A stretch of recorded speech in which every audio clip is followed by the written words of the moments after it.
One of the main differences between the classes that I teach in the compassionate child rearing model is that our focus isn't so much on techniques or how to raise the perfect child or how to be a perfect parent, which is impossible, of course, but it's more on parents looking into their own childhood, to what happened to them as children, to ways that they might be imitating their parents' ways of treating them, the good ways, the things they want to emulate and imitate, but also some things that they felt that hurt them, the ways their parents maybe mistreated them or overprotected them or were somewhat indifferent to them.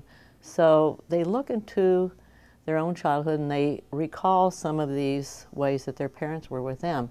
But more importantly, they recall or they remember the feelings they felt, maybe at those times when they were being ignored or when they were being mistreated, and regaining these feelings of compassion that they probably cut off from themselves when they were that age. But regaining these feelings is the key element that makes them able then to extend these feelings of compassion to their children.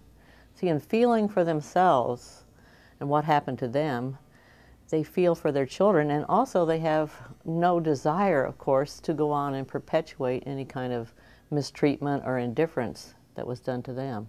So they have two motives for really looking differently at their kids, having different attitudes toward their kids, but they tend to also be able to parent from their own intuition. They trust themselves more because they know they're parenting now from their positive feelings that they've regained, the positive feelings for themselves, which it just naturally comes out in their actions toward their children. They really do change their attitudes toward themselves, which makes them have higher self-esteem, and towards their children.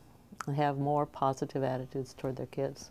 Another view that is I think very important in our model, which is intergenerational, is that by understanding what happened to them as children, they take that back one generation more and they can understand and have empathy for what probably happened to their own parents. So this compassionate child rearing model is absolutely not a parent blaming or a parent bashing model.